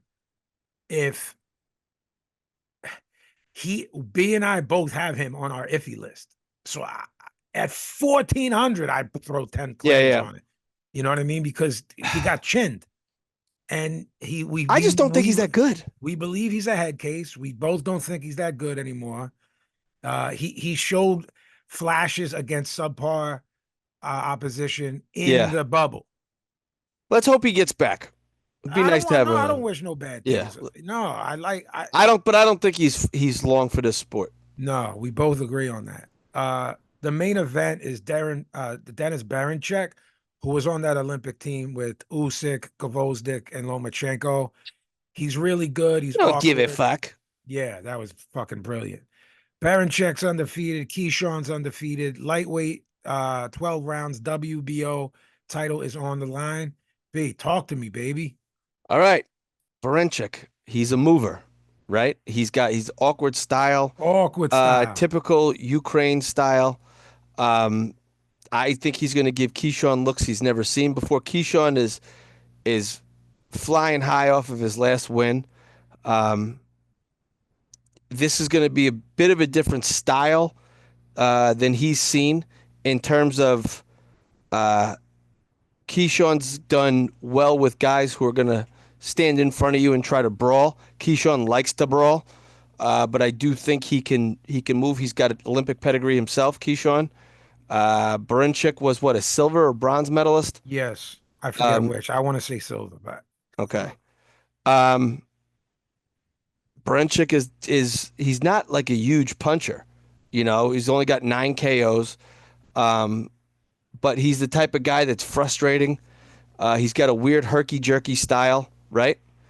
And I think that the feints and the decoys that Barinchyk will set up will push Keyshawn where he hasn't been pushed for. I think if Keyshawn wins this fight impressively, if he sparks him out, oh, forget it. well, he's jumping. You've been hesitant with Keyshawn. I'm stamping him as a top like 25 guy in the sport. If he packs him up, we really got to think of where he's at. Like a top 25. Yeah. Top 25, top 30 guy in the sport at that point. Guys, Keyshawn, Andy he's Cruz really good. beat Keyshawn in the Olympics. That's a 4 times. showdown that's out there, Yeah. because he wants to get his lick back. And the argument with these guys all the time is, well, my style is more pro. Right. So I'll beat you in the pros. And He again, did like beat these me. stupid 3-round fights in the Yeah, in the what AMs. counts and what doesn't. Yeah, for a guy like Keyshawn, he ain't getting warmed up if they're Yeah. fighting at 12,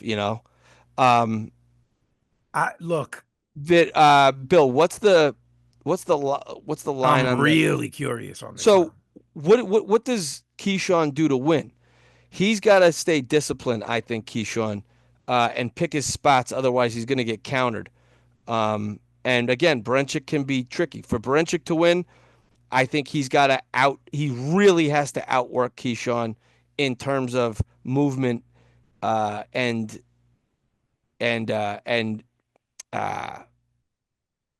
craft here, right? Because I think we've both said Keyshawn all of a sudden he gets square and he's in a brawl. I think Barinchyk got to do what he can do best, not to get into a brawl with him, and pick his spots and poke and prod, and basically outpoint Keyshawn. If he stands there and tries to trade with him, he's gonna get sparked out. I think Barinchyk at 36 has been. I don't look because we don't know him. We know, Yeah. or we know a lot of guys, or we know people who know them. Honestly, don't have any connection to Barinchyk at all. I don't know if he's a head case, because when you say someone's been managed poorly, Right. but they're nuts, you can't put that on management or I promote. think with him, his style is so unfavorable and so hard to crack. He's brought in as an opponent, against Navarrete and won an upset. So this fight was supposed to be Keyshawn and Emmanuel Navarrete eventually. Yeah, Navarrete was moving up. Right. The fight was awkward because they're both awkward. Someone Right. had it for Navarrete, or it was a majority decision. Yeah. My concern is the age, and not because he has 8 million fights. I think it's sloppy. I think there's some headbutts. I think Barinchyk can. Yo, this is tough. Keyshawn's strong, man. Really strong, yeah. Billy, what's He's the a line? wiry. He's like a wiry, one of those wiry guys. Yeah, but when they show like the video of Bud wrestling or better, Yeah. you're like, this dude's like Wiry, like that. Yeah. Yeah. I guess Billy left. Keyshawn is minus 550. That's disrespectful. I'm just being I think honest. so. I'm Yeah. not saying he's going to lose. See, that's another. I could one, see Billy. more like 2-1, but if this was like 180, Keyshawn. yeah. And it's 10.5. Okay. I don't see Keyshawn getting him out of there. I'm going to say upset special. Yo, Which is crazy. I'm fucking really fucking tempted to pick Barinchyk. I think they're overrating Keyshawn here in terms of watch now. Fucking Keyshawn sparks his ass out, but we already said if Keyshawn looks superb here in terms of his power, being able to deal with this style, and being able to connect clean on Barinchyk to get him out of there. We're talking he's a top 25 guy. Yeah. Yeah, 550 so disrespectful. See, look, I'm mixed. I shouldn't do this. I'm mixing the disrespectful line with our Mhm. picks, and I shouldn't do that because Mhm. our picks and what we tell Billy are totally different. To me, there's two lines that jump out at me in this card. Jared Anderson, who just got sparked clean out being 1,500 or anything, when we don't know what his punch resistance is, jumps right out at me. Mhm. And Barinchyk, an undefeated medalist who fought alongside the greatest fighters in the world, that is the champion, is -5. You know what I mean? Yeah. So is the line being disrespectful, making me want to somehow pick Barinchyk and call, oh, they're overrating Keyshawn? Because I'm the one who's always bigging Keyshawn up. Trying to find. I think Dennis Barinchyk takes him to hell and back, but Keyshawn wins. Okay. Keyshawn gets a decision. Just looking something up real quick. Okay. Yeah, I think Keyshawn's got a couple inches in height. Barincyk's 5'7", so he's lightweight is probably as high as he'll go. Keyshawn's gonna move up. So Keyshawn's the bigger guy here. All right, I'm gonna amend my pick. I'm picking Keyshawn. Split decision. Goes the distance. Keyshawn Davis with the win. Splitter. mm, I Seven think five on two cards and 7-5 the other way on one. I think he takes him to hell, and I agree with that. In the process, it's close, and he takes him to hell, and Keyshawn nicks it. All right. And we come back and say how we feel about that then and where we Right. rank him. You know what I mean? Like we say, if he sparks this guy out, you're talking something totally different. He's ready for he's ready for other champions at Sure. 35 because he's now Absolutely. All right. Well, that's at the Garden, and then on Saturday, at Vinny's favorite place that we've never been to, the Co-op in Manchester. Mr. Jack Catterall versus Mr. That Arnold that's at Barbosa. 2 p.m. Looks like the card starts at 2 p.m. Eastern Standard Time. So what do you think the ring walk for dude, the zone, I mean, Matchroom, look, I don't want to be critical here. They got to shorten up some of these cards. Like on something like this, they got a card that's going to be like 5 hours long. Well, I also think if you're going to have a 9-hour card, you got to throw some fucking good fights at us too. Right. Like, I understand you're trying to display your, Some of these are rough. The Chisora rough. Valina on the card was rough. Tough, dude. No one loves boxing more than me and you. Can you throw us some cards like I mean, pro boxers? You're on the cards. They figure out how to do it. Yeah, for real. Just evenly matched guys. Like watching a Canadian football game prior to the fucking Super Bowl. Right. You know what I Stop mean? the madness. Talk to me about this fight. Sorry, Canucks. Well, this might make for an afternoon nap. This is two guys who one now is poking fun at himself about being boring. Correct. The other guy, I saw the face off with them, swears he's not boring in Barboza. And look, man, if you can't help it, you can't help it. It is what it is, It's just you got to do with what's successful for you. And both of these guys do not have a titillating, tantalizing style. And they're not in there with a guy that might bring it out of the No. So let's hope and pray that this, these guys can somehow give each other a mirror effect and do the opposite of what their styles are. Well, hey. I'm going to go ahead and pick Barboza by decision. Okay. In Manchester.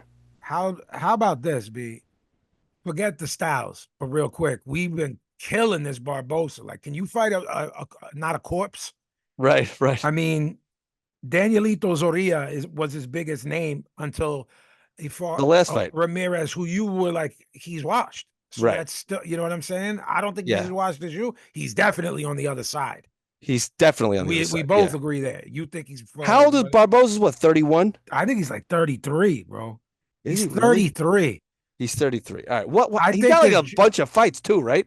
31 fights, 11 KOs. Okay. I think this Jack Catterall gives him a boxing lesson. All right.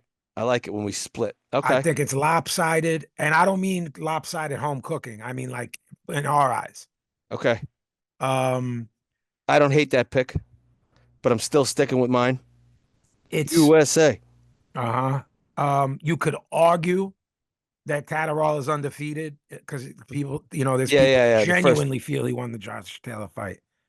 Guys, neither can punch. If you're into betting, the over's like Billy. Right. This is a big fight, Billy, over there. Jack Catterall, Arnold Barbosa. Yep. Catterall is minus 225 and it's 10.5. Okay. Yeah, I mean that over. I don't like to call things lock in this sport, B, because there's headbutts, Yeah. there's low blows, but I mean, if nothing freakish happens, this is going the distance. Going the distance out. Yeah. All right. I think Jack Catterall gives him a We lesson. talked about Oscar Duarte and Miguel Madueno.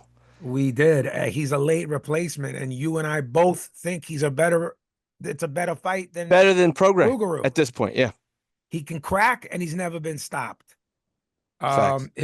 He lost to Keyshawn, which if Keyshawn's as good as we're thinking he could Right. be, then that's not a And bad. he gave Keyshawn hell. Yeah, I think Oscar Duarte has a fight on his hands. I think Absolutely. this is the sleeper fight of the weekend, guys. I concur. I think this is a sleeper fight of the weekend. I think it's a war that Oscar Duarte wins. Bill, is there a line on this one? Yeah, this could be interesting. I gotta look it up. Hold on. Okay. All right. Real quick, while he's looking it up, guys, Rashidi Ellis is fighting this weekend against a guy named Jose Angulo, who B says like isn't top 10,000. 1,000. Yeah, so that's wild. I guess if you're gonna, What is that promotion? I don't know. He fought on that weird card that was literally in a bar. Remember? Yeah. It was in a bar. Oscar Duarte, not minus 900. Mine is 900. Billy Betts, you got a lot to think about. Now we're up to Tree. I find that disrespectful too. Me too. I find Tree potential upset specials. I know. I got these noted here. I like it. Okay. So that's at Mohegan Sun. Yeah. I'm sorry. It's actually going to Jose Angulo's at Mohegan Sun. It's actually going to be televised too. So I'm assuming they're going to run concurrently because that's on DAZN, as is Duarte, right? Yeah. Yeah. One's at 7, one's at 8. Yeah. So they're going to overlap. Unless they're just showing Rashidi, at 7 o'clock. So the promoter is CES Boxing, Jimmy Birchfield. Okay. The event name is Love and War. Okay. I don't know the significance of that. We covered Billy Betts in this. We covered Pazzi prospects. I said I talked about what's his name? The kid that were like, yo, he's like Mexican. Yeah. And Canadian and I don't know why his name is slipping my mind right now. Do we have mail? We do. Christopher Guerrero. From Montreal by way of Mexico. Yeah, he's stamped with me. All right. I'm ready to see him against real guys. Christopher Guerrero, guys. Check him out. Go on YouTube. Check out Christopher Guerrero for this week's Pazzi Prospects. And write us with what you think. Write us at kotbboxing@gmail.com. We're going to get into mail right now. First one up is from our boy, Cedric Phillips. Yo, said, what's up? What up, bro? Said G. Said G. He says, it's Cedric. We know Cedric. He just wants to say thank y'all for hipping me about Thursday night fights on ESPN Plus. See that little segue? Uh-huh. Look at that, this fucking Pazzi. Uh-huh. The fight card was pure fireworks. Moreno Fendado, dog walking Damage was probably my favorite fight from that card. Okay. All the fights were great. Commentary was lackluster. Nah, Corey Erdman's good. That other guy is a little bit suspect though. So if that's who Cedric's talking about, I don't have no smoke with that. I do think, we're fans of Corey here. That other guy, it's like almost like he didn't study journalism. Like they just throw him in there. Cedric goes on to say he wants to ask us what kind of fights we prefer. Or prefer fight cards that all end with TKOs, KOs, ref stoppages, or do y'all prefer prefer fight cards that go the distance and left to the judges' hands. I like a nice mish I match. don't. Jeez, I don't care, to tell you the truth. My style of fight is that Morel Benavidez. It's high level violence. It's Right. not rock'em sock'em, but they are going to war and throwing lots of punches. But it's at a high level high level competition. They're rare though. I think I appreciate. Here's what I appreciate. I appreciate a guy who can negate all of this shit, all the other guys' strengths. Now, if that winds up being a knockout, if that winds up being Yeah, a stoppage or a I get TK, it. I like watching Take away what this guy is. what this guy can do. Yeah, thank you for phrasing it that way. Yeah. So I prefer watching guys who can do that. If you want to ask me like who I prefer to watch style-wise historically, it's usually guys around welterweight to middleweight, and I'm biased to the Four Kings. Each one of those guys could do that. Yeah. So if you go outside the Four Kings, because I agree with B, and that's like we were kids. yeah, It's James Toney for me. Like the guy, okay. like who do I? But I'm saying A lot of my friends, it's James Toney is the guy that they gravitate towards. He could maybe if on the right day you ask me and go, I've told you this a million times. On the right day you go, who's your favorite? Not who do you have on your list? Right. Who's your favorite of all time? He's probably my favorite fighter of all time. Okay. Him or Kostya. Like on the right day, you know what I mean? Like Mhm. I'm not putting in, oh yeah, Willie Pep and Yeah. Roberto No, Duran. guys we saw. Yeah, that's like top 5 stuff. You know what I mean? Like of Right. all time. But guys we saw live, it's like Kostya and James Toney. He says lastly, and this is just a good idea, by the way. Oh, so I like definitive victories, okay? I don't, whether it doesn't matter what happens. He says lastly, once y'all drop the KOTB hoodies, I'll cop one for sure. My Much man. love and respect. So thanks, Cedric. Yo, Cedric's a good dude, we man. should do hoodies. Yeah. Thanks, Cedric, for the idea for hoodies. Next up is another old friend of ours. I hope I'm saying his name right. He goes by Joseph Laturner. What up, Joseph? He this is the guy from Wilmington, North Carolina. He said he sent something a couple weeks ago, but I guess I missed it. Oh, I see it. It's from January 14th, but he resent it. He says, "Peace, fellas. As always, loving the quality and consistent releases. The Tim Brasley Bozo of the Year talk had me rolling. Was wondering how much stock do you put into sparring footage when it surfaces?" Oh, I love this question. There is some footage of Bud and Adamas sparring that is circling. Fun stuff to watch. And obviously, Adamas is world class, but you can see the levels. Adamas displays some solid footwork and fancy moves, which to the regular eye might look like he's getting over on Bud. But even with Bud not appearing to go all in, you can see the difference in skill. Keep up the good work. Definitely my favorite boxing podcast. Thanks, Joe. Okay, I've seen that. And yes, I agree with you that Adamas looks good and Bud looks like he's taking it easy and going about 60%. Okay.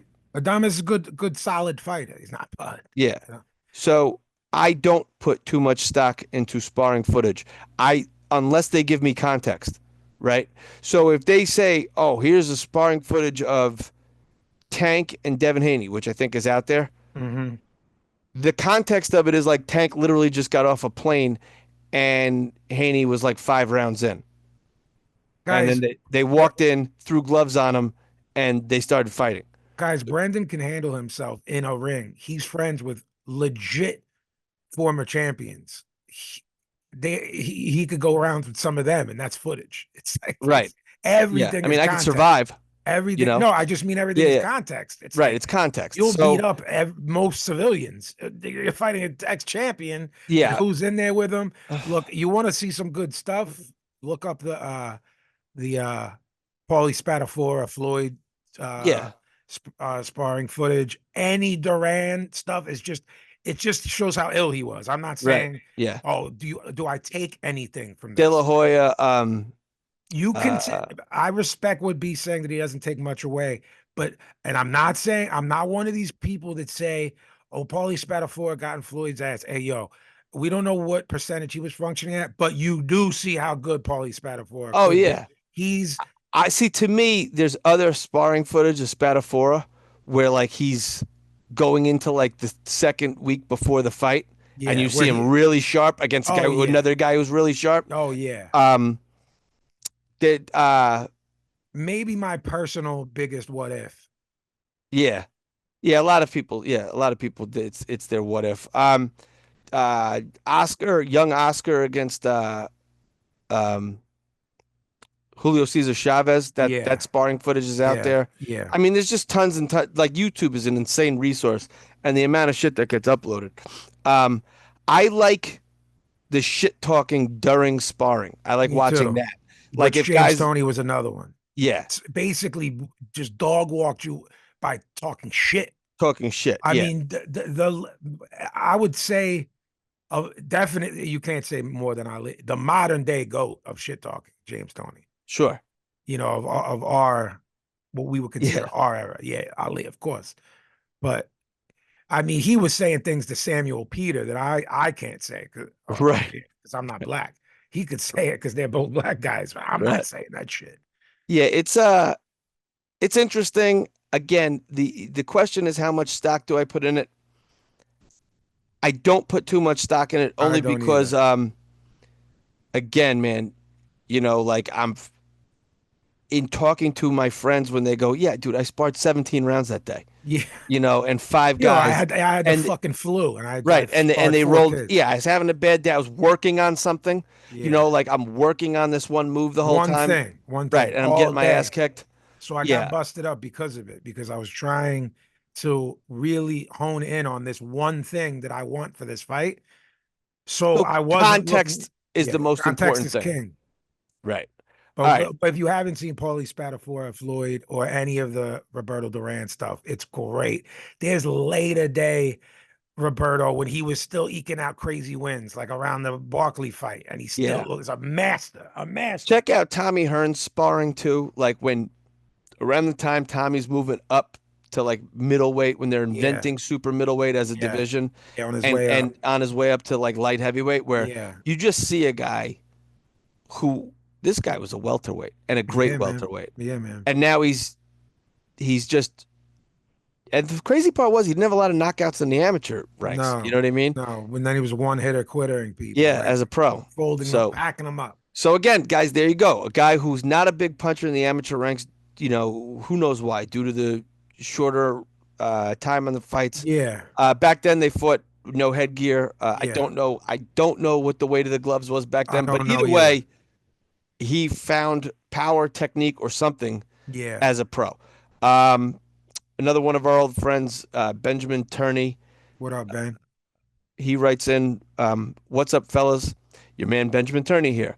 Since it's a relatively slow time, I thought I'd ask something historical. What led to Gerald McClennan's career-ending injury? I've read everything I can get my hands on. Perfect punch, accumulation of punches, his corner not throwing in the towel sooner, Ben being on PEDs, the headbutt, bad training camp, all theories. What do you guys think? As a kid, he was my hero. Don't mean to be a downer, just trying to make sense of a great loss in the sport. And I would love your opinions. Keep up the great work, guys. You're not being a downer at all, No, bro. The love the G-Man consistent was the output. real fucking deal, man. That fight is one of the most brutal fights ever. Yeah, I think the headbutt and the beating is sort of, I think the early lead too. I yeah. think he There's, sort of got like, lapsed. But I will, you know, these things kind of fucking happen. You know what I mean? He was on that a was hell of a a fucking run there. that was a mean era of guys too. The mean era guys. I'm looking It's at, yo, man, if you were fighting even around that, like 54, 60, and that anywhere around there and of that time, you had the body snatcher, um, yeah, McCrory, like there were just God, Julian Jackson. the Hawk. Yeah, There was a lot, there was killers, bro. Like guys killers. who never won titles would be unified today.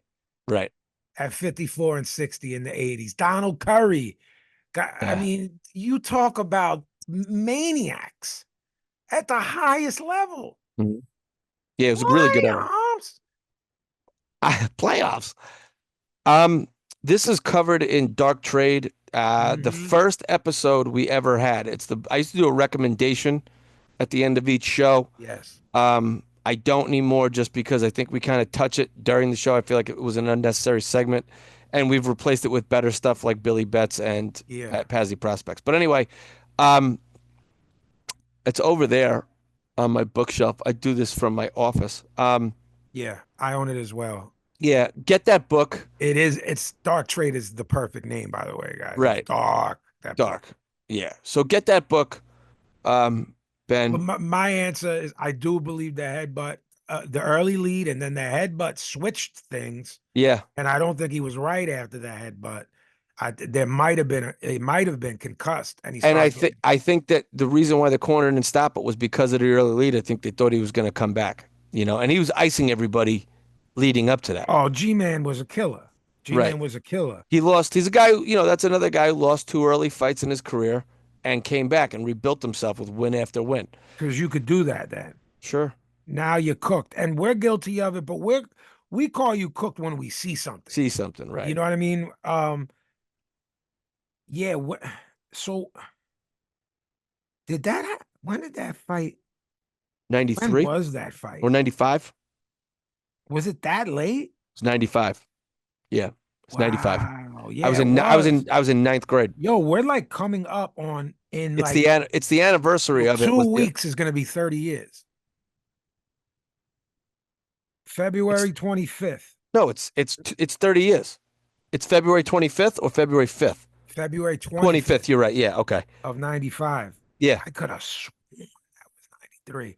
Yeah, that was brutal, man. And honestly, man, the Dark Destroyer was never the same. No.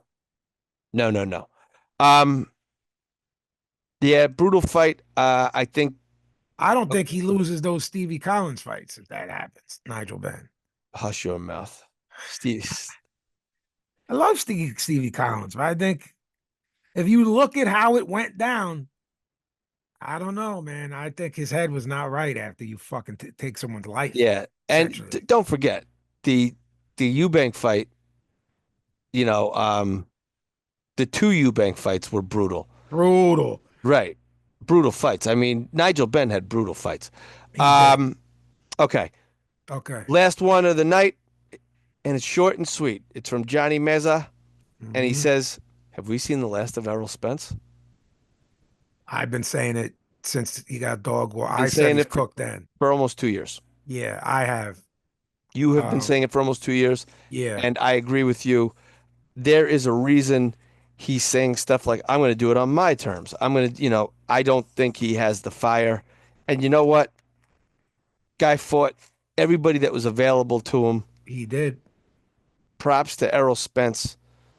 I wish he didn't get in those car accidents. Yeah, me too. Can I put an addendum or an asterisk onto this?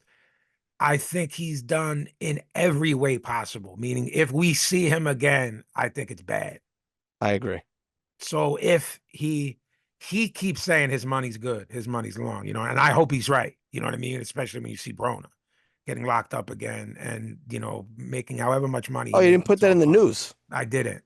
I forgot. What is the context of that? He was training and they pulled up on him and were like, you have warrants. So that's how much I'm going to say for child support. It has to be. I mean, I know he has like 9 kids, 12 kids, 13 kids. And no job. Made what, 25 million over his entire career? A couple of those with 2, 3, 4 million fights. Pacquiao 2 or 3 or 4. There's no way that money's there. No, it's gone. It's gone. It's like known amongst like. It's got to be gone. Yeah, it's gone. It's gone. He looks homeless in the mugshot. Yeah. He just lost to Blair Cobb. He probably got $3,000 for that fight. Jesus Christ. Yeah. It's in a bad way. All right, guys. You wrapping this up? Yeah. I'm at BoxCutter Pazzi on Instagram, at Vinnie_Paz on Twitter, jmtstore.com for KEOTB merch, and all new, Vinnie Paz merch, music, all of that. Go to jmtstore.com. Irish Billy is You could get me at I_no_that_kid on IG, at the Killer B24 on Twitter. Write us at kotbboxing@gmail.com. Follow us at kotbboxing on IG, and follow us on our YouTube page that Billy has been diligently posting on at KOTB Podcast. KOTB Podcast. And remember, guys,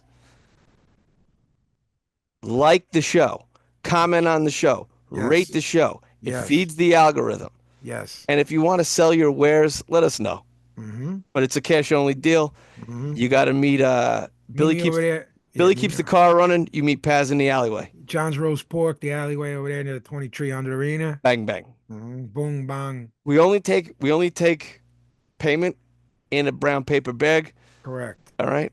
That's it, right, Bill? Billy, do you have That's anything right. you want to promote? The only thing I'd like to say before we say goodnight is that nobody likes us and we don't care. It's very true. Go Very Birds. true. Say No good more night, after Billy. After this, we don't have to hear about the Go Birds anymore. This is a Okay. boxing You podcast. change your background, but it's a Philadelphia based Celebratory. podcast. So Say good night, Billy. Say good night, Billy. good night, Billy. Knock 'em out the box. Knock 'em out. Knock 'em out the box.